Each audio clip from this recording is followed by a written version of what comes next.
Cette scène se déroula un certain jour, tout à fait ordinaire. Ce ne fut pas très longtemps après ma venue dans cet établissement. Je n'étais donc pas encore habitué au campus. Je suis toujours tendu quand il s'agit de parler à des camarades de classe. En gros, pour un reclus comme moi, il était éprouvant de mettre des noms sur les têtes. Ceux qui avaient la tchatch, comme Hirata et Kushida, avaient déjà commencé la prouesse de parler avec des gens d'autres classes. C'est la dure réalité. Nous étions rentrés dans cette école dans les mêmes conditions et pourtant, nous étions comme le jour et la nuit. Je comprenais bien que chacun avait ses points forts, mais je ne pus m'empêcher de ressentir de l'amertume. Pendant ce temps, ma voisine n'en avait que faire de l'ambiance et ignorer son environnement. Elle n'arrivait jamais en retard, n'était jamais absente, avait les meilleures notes et écoutait les cours attentivement. Aussitôt la journée terminée, elle rentrait chez elle. Cependant, personne n'interagissait avec elle. Pour dire les choses crûment, elle n'avait pas d'amis. Tu es toujours détendu. On a l'impression que tu n'as aucun souci. C'est édifiant. Pourquoi tu me sors ça soudainement? Me répondit Orikita en préparant ses affaires pour le cours ennuyé. Rien. Je dis juste ce qui me venait à l'esprit. Je prends les études au sérieux, tu sais. Ce n'est pas vraiment ce que je voulais dire. Mais laisse tomber. Même si tu me dis de laisser tomber, je m'y refuse. Orikita croyait sincèrement qu'elle n'avait pas besoin d'amis. Faire un débat avec elle ne mènera à rien, et j'aurais peu de chances de m'imposer. Bossons dur pour le cours d'aujourd'hui. Je ne m'étais jamais vu bosser dur. Je laissai échapper un profond soupir, après avoir reçu sa remarque pleine de sarcasme. Le jour suivant, je me réveillai plus tôt que d'habitude, et j'arrivai 10 minutes avant que les cours ne commencent. Il n'y avait pas beaucoup d'élèves, et la classe était quasiment vide. Je suis arrivé plus tôt qu'Orikita. Je pensais qu'elle aurait été là, mais on dirait bien que même une personne aussi assidue qu'elle est capable de faire des écarts. Bonjour tout le monde! Kushida, celle qui s'entendait avec tout le monde, fit son entrée. La triste salle de classe, j'exagère, devint soudainement lumineuse et enjouée. Même si je ne la vois que la journée, je pense qu'elle est tout aussi belle en soirée. Je ne savais pas ce à quoi elle pensait, mais lorsqu'elle se tourna dans ma direction, nos yeux se croisèrent. En temps normal, la bienséance voudrait que je lui fasse un signe de la main, mais par réflexe, je détournai le regard. Typique d'un bon à rien comme moi.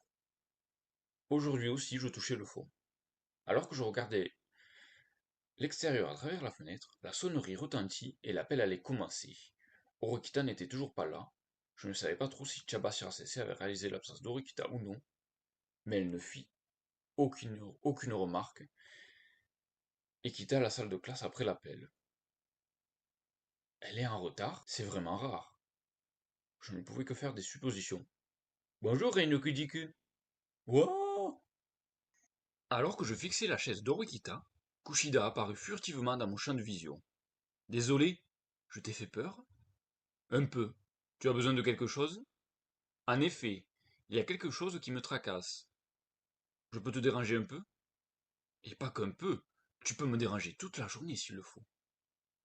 Orikita-san n'est pas venu ce matin, me demanda-t-elle en fixant sa chaise. Il semblerait bien. Il n'y a même pas de sac. C'est sûr et certain qu'elle n'est pas venue.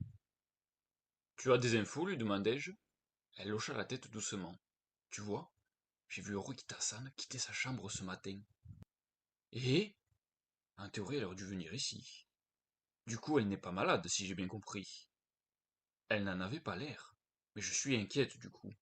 J'aurais bien aimé lui parler, mais elle a l'air de me détester. Elle ne te déteste pas, c'est juste qu'elle n'aime pas faire du social. Je ne trouvais pas qu'elle détestait particulièrement Kushida. Si ça ne te dérange pas, tu peux la contacter. Elle m'avait donc adressé la parole pour Orokita et non pour moi. Je n'ai malheureusement pas son numéro. Sérieusement? Je ne blague pas, désolé. J'imagine que personne ne l'a. Qu'est-ce qu'on va faire alors? On doit juste ne pas s'en mêler. Mais Kushida était vraiment quelqu'un de bien, point de s'inquiéter même pour Orikita. Je vais essayer d'enquêter. Je veux bien, mais le cours va bientôt commencer, non? Certes, mais c'est inquiétant. Tu penses qu'elle sèche? J'ai du mal à le croire, perso. C'était le genre de personne à aller en cours, même avec la grippe. Même s'il ne reste pas beaucoup de temps avant le cours, je vais essayer d'aller voir chez elle. Kushida était comme Orikita, une élève modèle, jamais en retard ni absente. Même si c'est pour une bonne raison, elle aura du coup un retard à son actif. Ah, attends, je pivotais mon corps lourd et me levais doucement. Je ne pouvais pas la laisser avoir un retard, entacher son dossier blanc. Alors je me décidai à bouger. Je n'essayais vraiment pas d'être cool, vraiment. Hinoko-jikun, en gros, laisse-moi enquêter à ta place. Et je ne veux pas que tu arrives en retard. Je ferai en sorte d'arriver à temps de mon côté. T'en fais pas, je suis rapide. Mais c'est moi qui voulais le faire en premier lieu. Je ne peux pas te... T'inquiète. Le coup rentre par une oreille et sort par l'autre chez moi. Ce qui n'était pas faux. Je suis désolé. Merci. Pas de souci.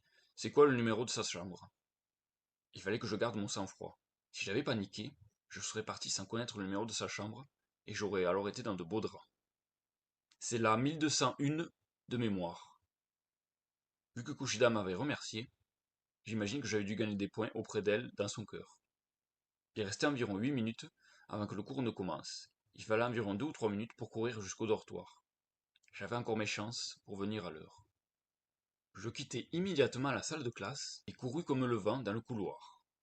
Je me trouvais un peu trop motivé, ce qui fut assez embarrassant. J'arrivai tout de même au dortoir, où les deux assesseurs étaient au rez-de-chaussée, grâce aux étudiants sortis pour aller en classe. Je montai directement au 12e étage, et, me sentant nerveux, je pressai le bouton avec persistance. Les étages les plus hauts étaient réservés aux filles, tandis que j'arrivais au 12e étrangement vide, je me mis à chercher aussitôt la chambre 1201. Rien que de penser à toutes les filles qui résidaient ici, faisait battre mon cœur rapidement. Ce n'était pas vraiment le moment de passer à ça, j'en conviens. Si Kushida l'avait aperçu, alors Orikita devait toujours être chez elle. J'ai pris un grand coup de respiration, puis appuya sur la sonnette. Après avoir attendu un petit moment, je n'entendis aucune réponse. Était-elle partie en cours? Après réflexion, ce n'était pas possible, car il n'y avait qu'un seul chemin. Je serais tombé sur elle sinon. Et l'autre ascenseur n'avait pas bougé. Elle n'avait pas l'air d'être dans sa chambre, ou bien elle s'est peut-être évanouie à l'intérieur. Afin d'avoir confirmation, je saisis la poignée de la porte. Il y a quelqu'un? Orikita ou pas, elle restait une fille. Alors j'appuyai encore sur la sonnette et frappa encore la porte en attendant une réponse. Il n'y avait toujours pas de réaction. Je n'ai pas le choix. Bien résolu à rentrer, je tournai la poignée. La porte s'ouvrit facilement, ce qui signifie que la probabilité qu'elle soit à l'intérieur était très grande. Hey, Orikita, tu es là? Vu qu'il n'y avait qu'une pièce, il était facile d'analyser vite la situation et... Orikita était bien à l'intérieur. Elle ne s'était ni évanouie, ni n'était malade. Elle changeait juste de vêtements. Elle n'avait même pas créé de surprise à ma visite inattendue, mais me fixa froidement avec son regard tranchant. Je peux savoir ce que tu fais là? Me demanda-t-elle, toujours en s'habillant, comme si de rien n'était. Peut-être que c'était sa manière de cacher sa gêne, ou alors son cerveau n'avait pas enregistré qu'elle fut à moitié nue devant moi. Je n'arrivais pas à me concentrer pour répondre, tant que je ne savais pas où regarder. La vue de sa peau douce et brillante me faisait frémir, après tout, et beaucoup de garçons donneraient cher pour voir une scène pareille. Quand bien même on voit les filles à la piscine en maillot de bain, ici c'était totalement différent. C'est Kushida qui m'envoie, elle voulait que je me renseigne sur ta situation. Tu es bien le genre à ne pas être en retard ou absente, n'est-ce pas? Qui plus est, tu viens tôt à l'école d'habitude. Kushida dit qu'elle t'avait vu sortir de chez toi, mais comme tu n'étais pas arrivé en cours, elle s'est inquiétée. Mais comme c'est une fille, j'ai préféré lui épargner de courir jusqu'ici. Même moi, je n'accordais aucune crédibilité à ce que je disais. On voyait bien que j'essayais de me justifier. Même si je disais la vérité, il était tout de même insupportable de surprendre quelqu'un en train de se changer. Seulement ça. Seulement ça. Cela sonnait comme les dernières paroles d'un condamné. Je m'étais fermement prêt pour la punition qui allait suivre. Je vois. Après avoir déballé ce qu'elle voulait dire, elle mit sa jupe, boutonna sa blouse, et fut la fille que j'ai toujours vue en uniforme. Autrement dit, tu es venu ici car tu t'inquiétais pour moi. En effet, il est inhabituel qu'une élève aussi assidue que toi ne soit pas là. Il m'est en fait arrivé quelque chose, dit-elle, en faisant les derniers ajustements.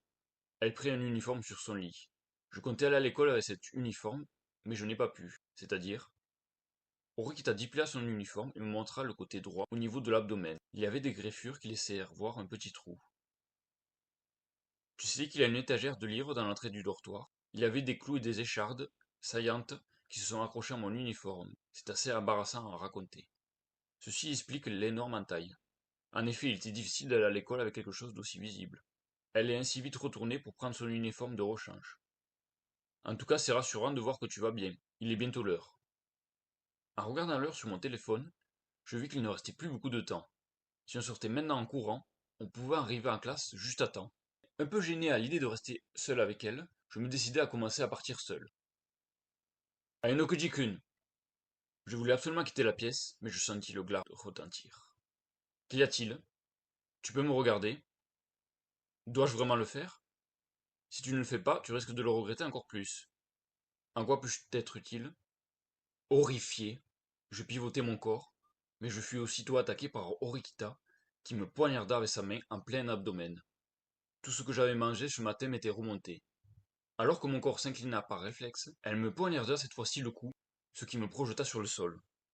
Peu importe tes raisons, j'imagine que tu étais préparé à subir une punition. Certes, mais je ne m'attendais pas à ça. Je me doutais bien que je n'allais pas m'en sortir indemne, mais il fallait dire que sa force de frappe était terrifiante. On ne dirait pas au vu de sa silhouette, mais elle cache bien son jeu. Je peux considérer le fait que je n'appelle pas la police comme une clémence de ma part. Cependant, je ne sais pas pourquoi, je ne suis toujours pas calmé. Je t'assure que j'ai bien souffert. J'aimerais qu'on arrête là, si possible, suppléai-je, afin qu'elle arrête ses attaques. Ah! Je n'aurais jamais dû lever la tête quand je gisais sur le sol. C'était totalement involontaire, mais j'entreperçus ce qui était de couleur blanc sous sa jupe. Je m'étais encore fourré dans un beau pétrin, mais je ne pus malheureusement contrôler mon regard. Attends, c'est... Je sentis une vive douleur à l'arrière du crâne, qui me sonna quelques secondes. Hey! J'aurais pu mourir là! Ne t'en fais pas, toutes mes attaques sont contrôlées. Elle murmura quelque chose que j'eus du mal à entendre. Je suis vraiment pathétique. Tu peux te dépêcher de partir de ma chambre? Il faut que je ferme la porte. J'aimerais que tu sois plus compréhensive à mon égard. Eh bien, si tu veux rester au sol, je te permets de le faire dans le couloir. Tu n'as vraiment aucune considération. Je rampais dans le couloir comme un malpropre. À tout à l'heure alors. Même si cette attitude était évidente de sa part, Orikita m'ignora alors que je n'avais plus de force dans les jambes pour courir. Je n'ai même pas besoin de mentionner que j'arrivais en retard à la fête. Cependant, au plus profond de mon être, j'avais au moins réussi à graver l'image d'Orikita en train de s'habiller dans ma tête. Merci d'avoir regardé la vidéo jusqu'au bout. Dans le prochain épisode, vous aurez de nouveau droit à une histoire bonus.